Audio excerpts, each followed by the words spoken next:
গণঅভ্যুত্থানে বর্ষপূর্তির দিনে সংসদ ভবনের দক্ষিণ প্লাজায় জুলাই ঘোষণাপত্র প্রকাশ করবে অন্তর্বর্তী সরকার। মানিক মিয়া এভিনিউতে চলছে মঞ্চ নির্মাণের কাজ। সেখানে বিকেল ৫টায় জাতির সামনে ঘোষণাপত্র পাঠ করবেন প্রধান উপদেষ্টা অধ্যাপক মোহাম্মদ ইউনূস। ঘোষণাপত্রে থাকবে শেখ হাসিনার শাসনামলে গুম, খুন, গণহত্যা এবং নিপীড়নের চিত্র। পাশাপাশি দাবি থাকবে গণহত্যার বিচারসহ শোষণমুক্ত বৈষম্যহীন সমাজ এবং রাষ্ট্র সংস্কারের। ছাত্র গণঅভ্যুত্থান ২০২৪-কে রাষ্ট্রীয় এবং সাংবিধানিক স্বীকৃতি দেয়া হবে। গত বছরের ৫ই আগস্ট থেকে ঘোষণাপত্র কার্যকর হবে। এর আগে ৫ই আগস্টকে জুলাই গণঅভ্যুত্থান দিবস হিসেবে সরকারি ছুটি ঘোষণা করে সরকার। বন্ধ থাকবে সকল কলকারখানা, ব্যাংক, অফিস, আদালত। এদিন উপলক্ষে সারা দেশ থেকে ছাত্র জনতা আনতে ৮ জোড়া ট্রেন ভাড়া করেছে সরকার। যে কোনো সময় জুলাই সনদ সই করতে প্রস্তুত বিএনপি, জানিয়েছেন দলটির স্থায়ী কমিটির সদস্য সালাউদ্দিন আহমেদ। সকালে গুলশানের নিজ বাসভবনে গণমাধ্যমকে তিনি বলেন, সরকারের জুলাই ঘোষণাপত্র পাঠ অনুষ্ঠানে বিএনপি এখনও আমন্ত্রণ পায়নি। জুলাই জাতীয় সনদ ২০২৫ বাস্তবায়নের প্রতিটি ধাপে আইনি ও সাংবিধানিক সুরক্ষার পূর্ণ নিশ্চয়তা বিধানে আমরা দৃঢ় প্রতিজ্ঞ। এই প্রস্তাব ঐক্য কমিশনের আমরা একমত হয়েছি। ২০২৪ সালের জুলাই আগস্টের বৈষম্য বিরোধী ছাত্র আন্দোলন, গণতান্ত্রিক আন্দোলন ও ছাত্র গণঅভ্যুত্থানের ঐতিহাসিক তাৎপর্যকে সংবিধানে যথাযোগ্য স্বীকৃতি দিতে অঙ্গীকার আবদ্ধ থাকবে। জুলাই সনদের রাজনৈতিক দলগুলোর মত পার্থক্য সত্ত্বেও যেসব সংস্কার ঐক্যমত হয়েছে সেগুলো সাংবিধানিক এবং আইনগত বাস্তবায়ন কিভাবে হবে সে প্রশ্ন এখনও অনিশ্চিত। ফলে সংস্কারের আশায় ধাক্কা লাগতে পারে। রাজনৈতিক সংকট ঘনীভূত হওয়ার ঝুঁকি থেকে যাচ্ছে। ট্রান্সপারেন্সি ইন্টারন্যাশনাল বাংলাদেশ টিআইবির এক গবেষণা প্রতিবেদনে এই পর্যবেক্ষণ উঠে এসেছে। সোমবার রাজধানী ধানমন্ডির মাইডাস সেন্টারে টিআইবি কার্যালয়ে কর্তৃত্ববাদী সরকার পতন পরবর্তী ১ বছর প্রত্যাশা এবং প্রাপ্তি শীর্ষক এক প্রতিবেদন প্রকাশ করা হয়।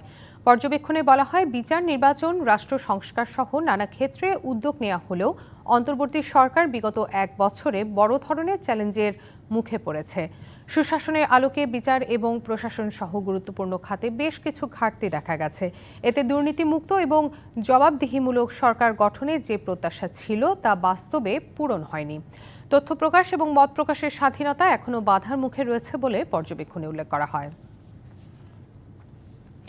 পঙ্গু হাসপাতালে নো ট্রিটমেন্ট, নো রিলিজ এর নির্দেশ দেন সাবেক প্রধানমন্ত্রী শেখ হাসিনা।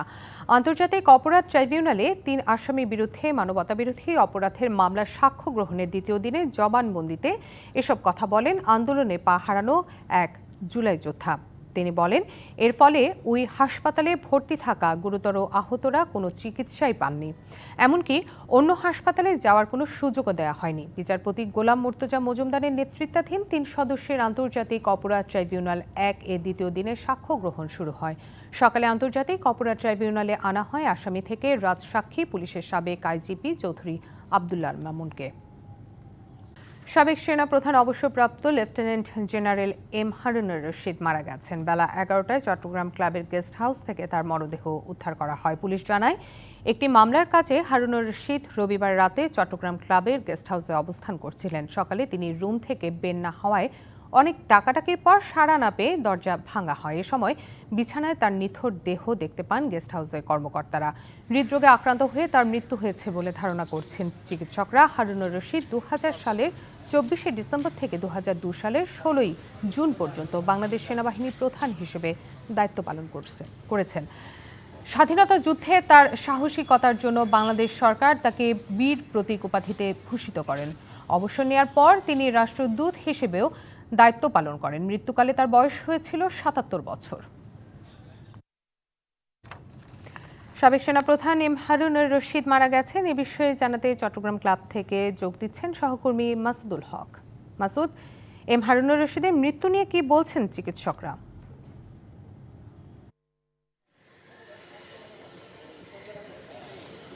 আপনারা ইতিমধ্যে জেনেছেন, একটু আগেই সাবেক আর্মি প্রধানের যে মরদেহ সেটা উদ্ধার করা হয়েছে এবং আমরা যেটা জানতে পেরেছি গতকাল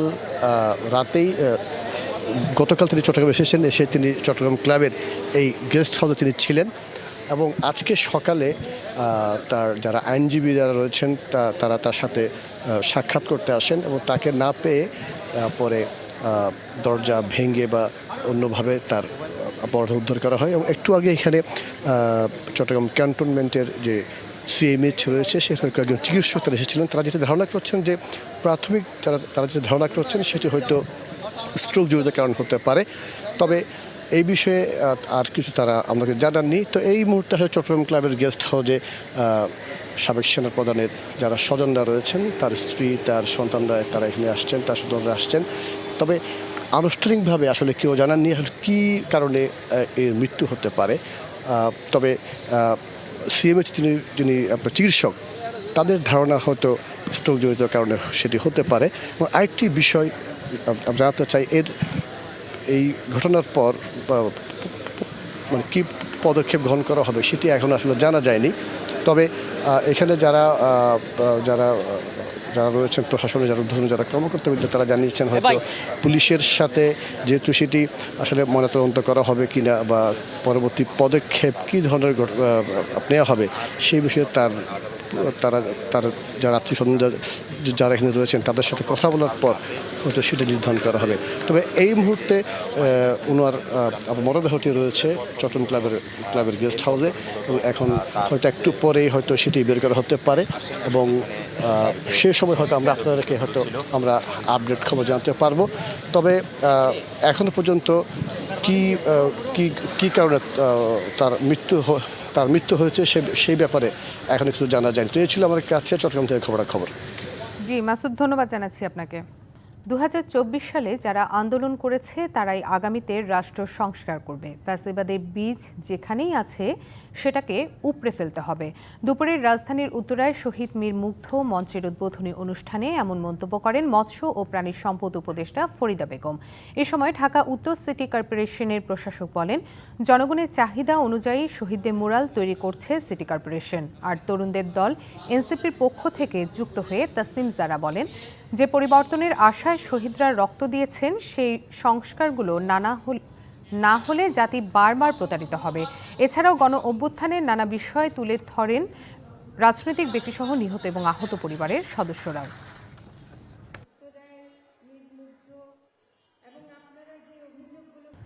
জনগণ ভ্যাট দেয় কিন্তু ব্যবসায়ীরা সরকারি কোষাগারে জমা দেন না। এদের ধরতে তদারকি জোরদার করেছে এনবিআর। সোমবার রাজস্ব ভবনে চলতি অর্থ বছরের রাজস্ব বোর্ডের বিভিন্ন কার্যক্রম নিয়ে সেমিনারে এ তথ্য জানান এনবিআর চেয়ারম্যান আব্দুর রহমান খান। তিনি বলেন, কর প্রত্যাহারের পরও বাজারে পণ্যের দাম কমছে না। বাণিজ্য মন্ত্রণালয় এবং সাংবাদিকদের এ বিষয়ে নজরদারি জোরদার করা উচিত। তামাক শিল্পের রাজস্ব ফাঁকি দেওয়ার প্রবণতা বেশি বলেও জানান এনবিআর চেয়ারম্যান। অনুষ্ঠানে প্রধান অতিথির বক্তব্যে অর্থ উপদেষ্টা ডক্টর সালেউদ্দিন আহমেদও জোর দেন আইন প্রয়োগের উপর। এ সময় তিনি আরও বলেন, ঢালাওভাবে সরকারের নেতিবাচক দিক খুঁজে বের করার প্রবণতা দুঃখজনক।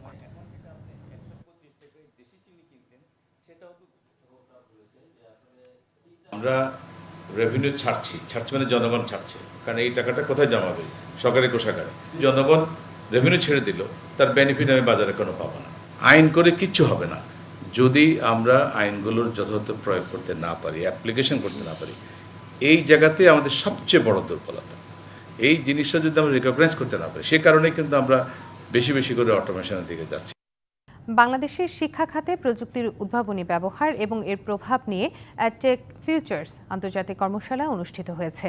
রবিবার রাজধানীর সিরডাব মিলনায়তনে দিনব্যাপী এই কর্মশালায় দেশ বিদেশের বিশিষ্ট শিক্ষাবিদ, গবেষক, নীতি নির্ধারক এবং উন্নয়ন কর্মীরা অংশ নেন। কর্মশালার মূল উদ্দেশ্য ছিল প্রযুক্তি নির্ভর শিক্ষা কার্যক্রমের গবেষণা, প্রমাণ, বাস্তব অভিজ্ঞতা এবং নীতিগত নির্দেশনা নিয়ে একটি সমন্বিত আলোচনার প্ল্যাটফর্ম তৈরি করা। কর্মশালাটি আয়োজন এবং বাস্তবায়নে মূল ভূমিকা পালন করেন উন্নয়ন ও গবেষণা প্রতিষ্ঠান মমতা ফাউন্ডেশন। ভারতে একটি সরকারি চিঠিতে বাংলাকে বাংলাদেশি ভাষা বলে উল্লেখ করায় তীব্র বিতর্কের সৃষ্টি হয়েছে। এ ঘটনাকে সরাসরি ভারতীয় সংবিধানের লঙ্ঘন বলে অভিহিত করেছেন তৃণমূলের সর্বভারতীয় সাধারণ সম্পাদক অভিষেক বন্দ্যোপাধ্যায়। এর প্রতিবাদ জানিয়েছেন পশ্চিমবঙ্গের মুখ্যমন্ত্রী মমতা বন্দ্যোপাধ্যায়। সম্প্রতি দিল্লির বঙ্গভবনে এক চিঠিতে বাংলাকে বাংলাদেশি ভাষা হিসেবে উল্লেখ করা হয়েছে বলে অভিযোগ করে তৃণমূল কংগ্রেস। এতে গভীর চক্রান্ত উল্লেখ করে অভিষেক বন্দ্যোপাধ্যায় বলেন, বাঙালিকে নিজেদের দেশে বহিরাগত প্রমাণ করার চেষ্টা চলছে। বিজেপি বাংলা ভাষা এবং সংস্কৃতির বিরুদ্ধে বিষ ছড়াচ্ছে এবং দিল্লির পুলিশকে ব্যবহার করে এই চক্রান্তকে সরকারি স্বীকৃতি দেওয়ার চেষ্টা করছে। এই ঘটনায় নিঃশর্ত ক্ষমা, অবিলম্বে সংশোধন এবং সংশ্লিষ্ট কর্মকর্তাদের বিরুদ্ধে কড়া শাস্তিমূলক ব্যবস্থা নেওয়ার দাবি জানিয়েছে তৃণমূল কংগ্রেস। এদিকে এই ঘটনায় কোনো ভুল মানতে নারাজ বিজেপি। সংবাদ এই ছিল এখনকার মতো। ডিবিসি নিউজের সংবাদগুলো পড়তে ভিজিট করুন dbcnews.tv আর ভিজিট করুন ডিবিসি নিউজের ফেসবুক পেজ এবং ইউটিউব চ্যানেলে। ডিবিসির সঙ্গেই থাকুন।